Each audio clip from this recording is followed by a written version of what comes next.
speak the language, wear the clothes, know the history, know the culture, know the language. For many of us, heritage feels less like a birthright and more like a performance that we're feeling constantly.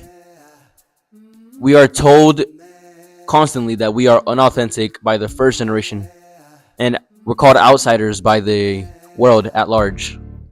Today, we're going to look at the cost of this gatekeeping culture and how it's tearing the diaspora apart.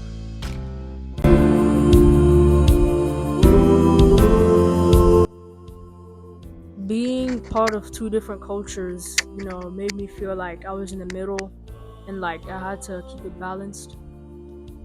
Experiencing two different cultures has really affected my identity only because it's hard, it's become harder, or it's very challenging to know where you fit and like how to speak with different groups of people, how to act, and it's just knowing where you fit in those groups. Deeply experiencing two cultures has affected my identity because it's made it, a little bit difficult to balance two different personalities, two different traits, two different lives basically into one. It's become like I turn one off and I shut one off and then turn the other one on when I get to different locations, when I get to different places. It's just made it hard for me to balance both in my everyday life. The gatekeeping ideology made me feel like I was in the middle of a battlefield and like I had to somehow put it to a hold. The gatekeeping culture has really affected the way I want to engage in these in two cultures, because it's, like I said, it's challenging to know what you should do or not. The way that I am with one culture, it's not how the other culture is, and just knowing how to balance that out, it's just becoming difficult, especially with the gatekeeping, and it makes it harder for you to fit in more.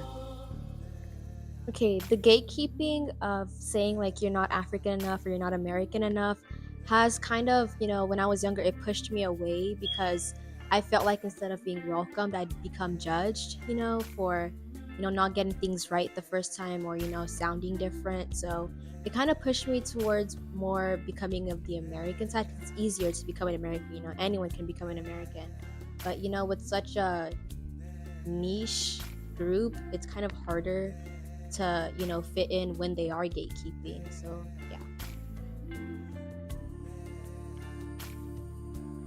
I view unity as like we all have to be one, even though we're all from different continents. We all have the same origin, and no matter the continent, I feel like we should act like we are family.